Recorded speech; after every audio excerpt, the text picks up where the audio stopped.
The history of our flat earth, presented to you in rhyme, from ancient man's recordings to this present day in time.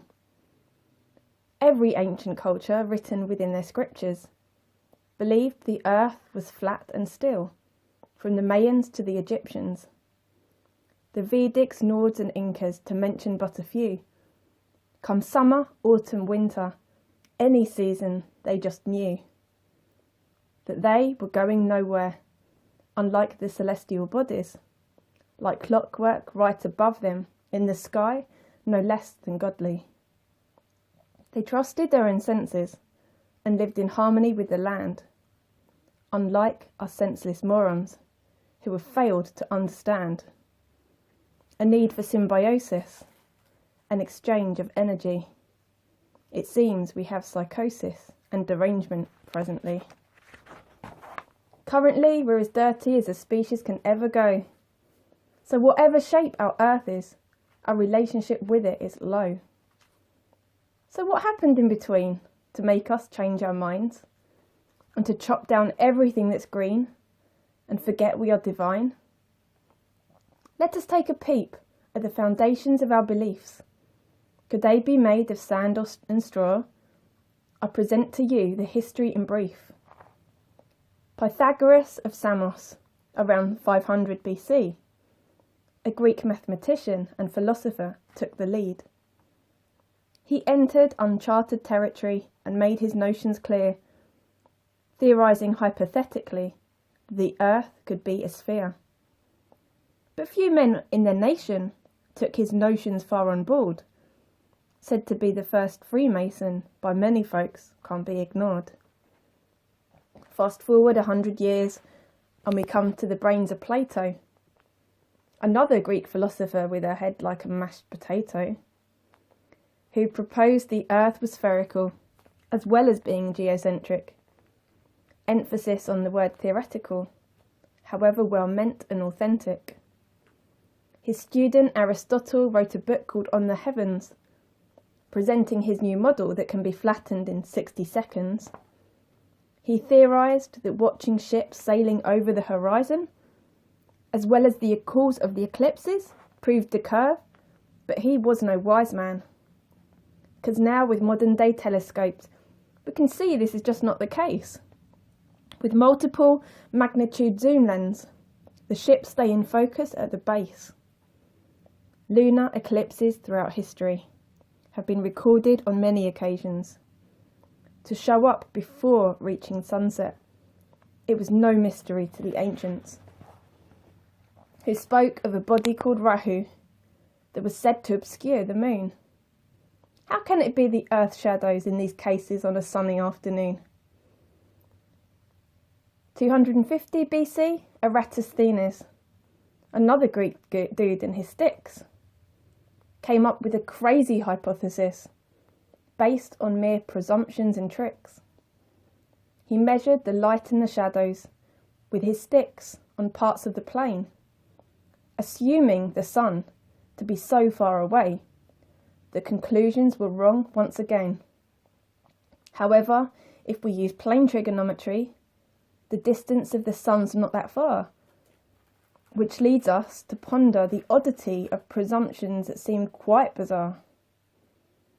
These notions were filed and forgotten for around 1500 odd years. Yet they teach this baloney in classrooms today without a revision. Oh dear. Fast forward to 1522 and we jump ahead to Ferdinand Magellan, an acclaimed Portuguese explorer who sailed the plane, not a melon.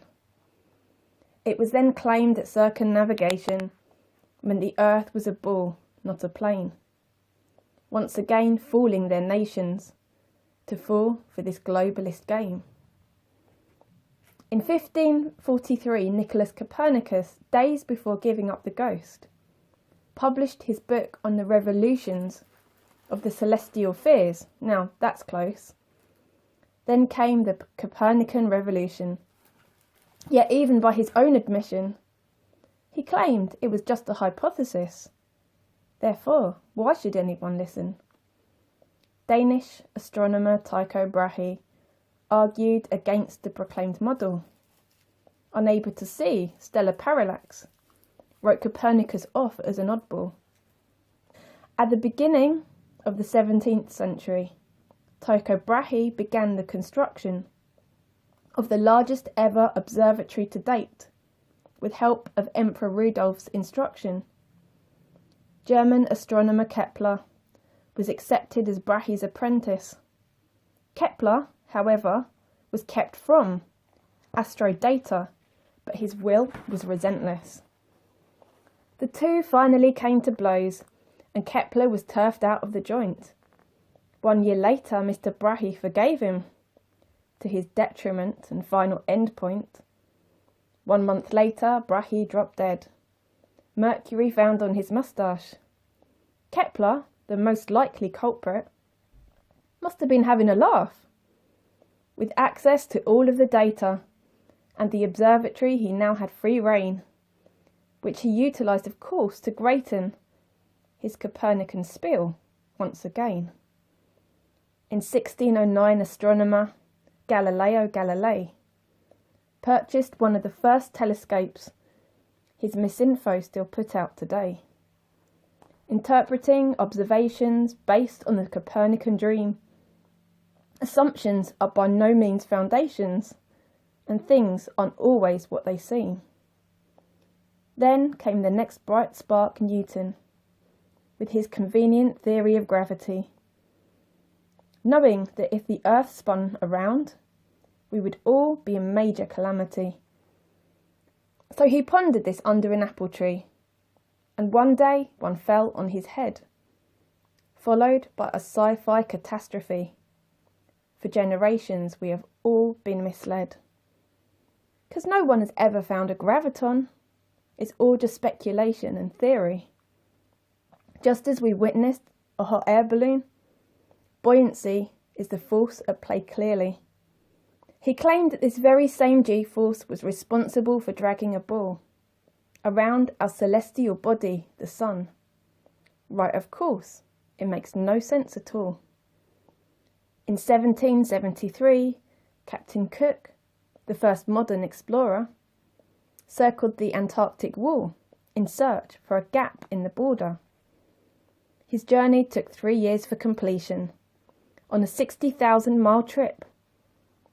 It is wise then to believe with good reason that they reached the edge with their ship.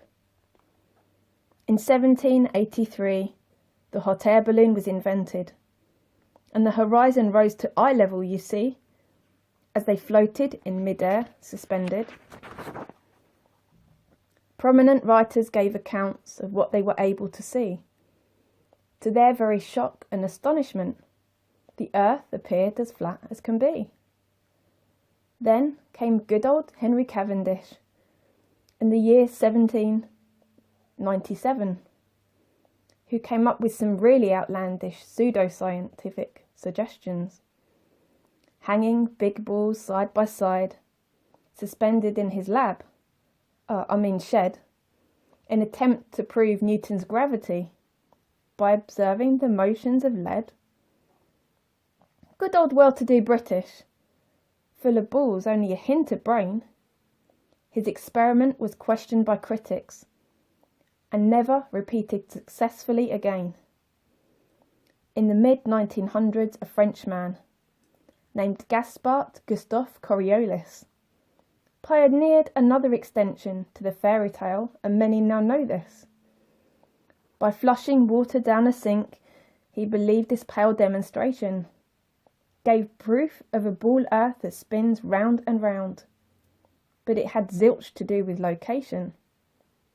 His experiments were inherently flawed, down to their very foundation, because every sink has a unique size and shape, hence results were a big fabrication.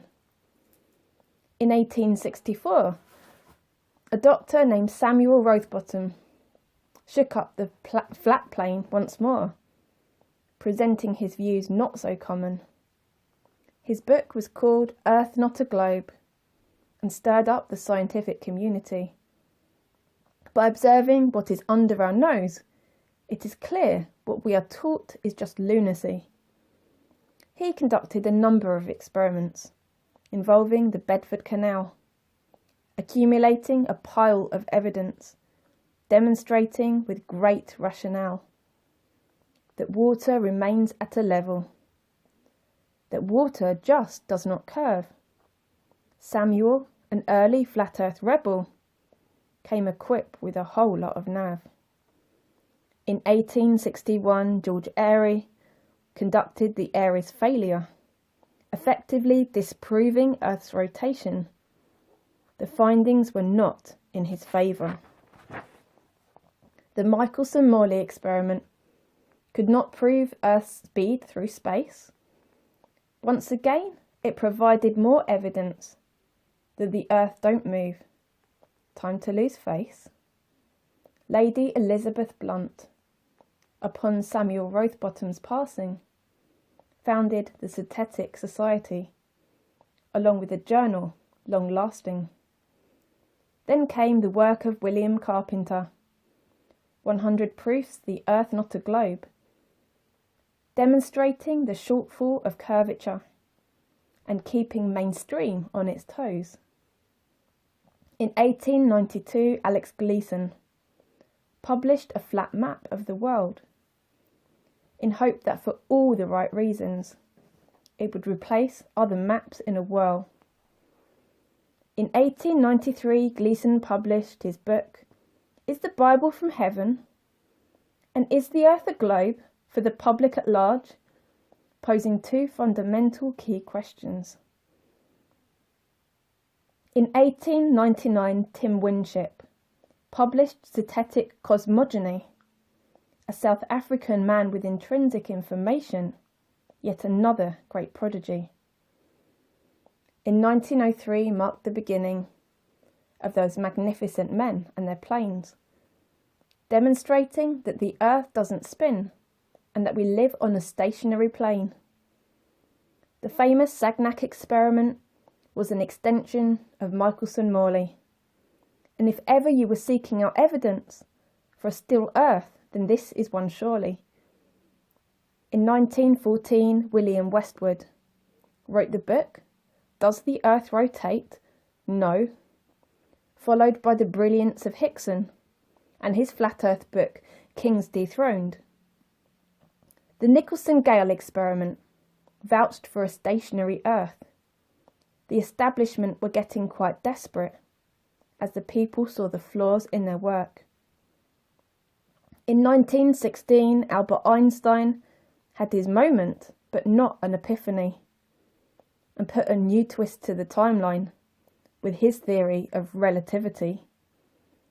His notions were used to invalidate those previous inconveniences, so the guys with agendas could dominate and pass off eccentrics as geniuses. The top dogs knew the game was a farce, and Einstein no more than a jester. What is it like to be a genius? He was asked. He replied, You'll have to ask Nikola Tesla. Next, in the 1930s, a Christian named Wilbur Oliver clearly and surely asserted the reasons to be a flat earth believer. He broadcasted from his radio station that stretched all the way to Australia and lectured across the whole nation on the globe myths and all of its failures. He offered up $500 to anyone who could surely disprove that the earth was as flat as a pancake and that it's fixed and just doesn't move. But nobody took up his offer. Till his death, not one single taker. So maybe, deep down, people knew the globe pishers are salesmen fakers.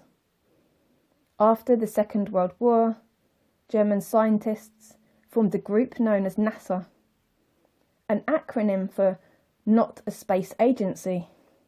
So sorry if that leaves your world shattered. Arthur C. Clarke, in his fiction book, spoke of the fantasy satellites.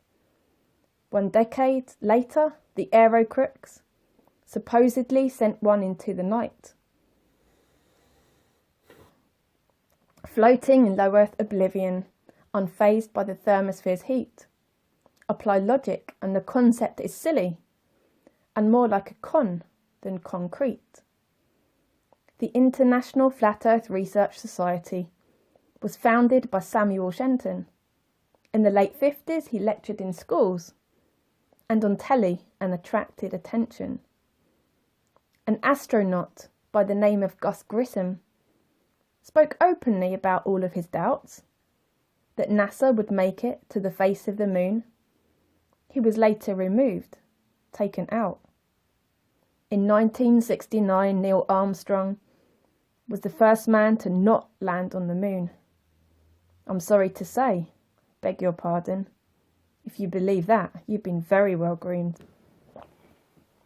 Then came the famous blue marble, a supposed photo of Earth from the heavens, which many today are still marvelling, which was no more than an artist's impression.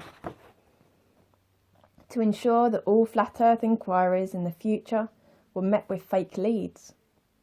In 1970, Leo Ferrari sent them all barking up the wrong tree. With his invention of the Flat Earth Society, which he founded to promote the deception, by using flawed arguments unjustifiably, the globe Earth defender's best weapon. In 1971, Samuel Shenton parted this physical plane, paving the way for Charles Johnson, the next flat Earth hero of his day. Charles and his vocal wife, Marjorie, launched into print Flat Earth News, speaking of flat Earth and big pharmacies, and vivisection, and unspoken taboos. Johnson called out Leo the liar for turning flat Earth into a joke. Then one day Johnson's house set on fire, along with their books up in smoke. In 2001 Johnson died, along with his legit information. Leo the liar left to muddy the waters with his nonsense to dupe every nation. Then came Eric Dubay, who published The Atlantean Conspiracy in 2008 to convey topics such as geocentricity. In 2014, Dubay published his book, The Flat Earth Conspiracy. Shortly after, the public were hooked, but still fighting to regain their lost liberties. To begin with, the people were sceptical, and many conducted experiments. Rather than responding with ridicule, together they compiled more evidence. And now, for the first time in history, the people are joining in union, en masse, to piece together the mysteries in their millions, like the story of Truman. We are living in mutable times, false doctrines about to be lifted, and so we shall know once again with divine, and in due course the veil shall be lifted. For centuries, the truth rarely spoken, and lies have been written in bold. So remember to keep your mind open, but question everything you are told.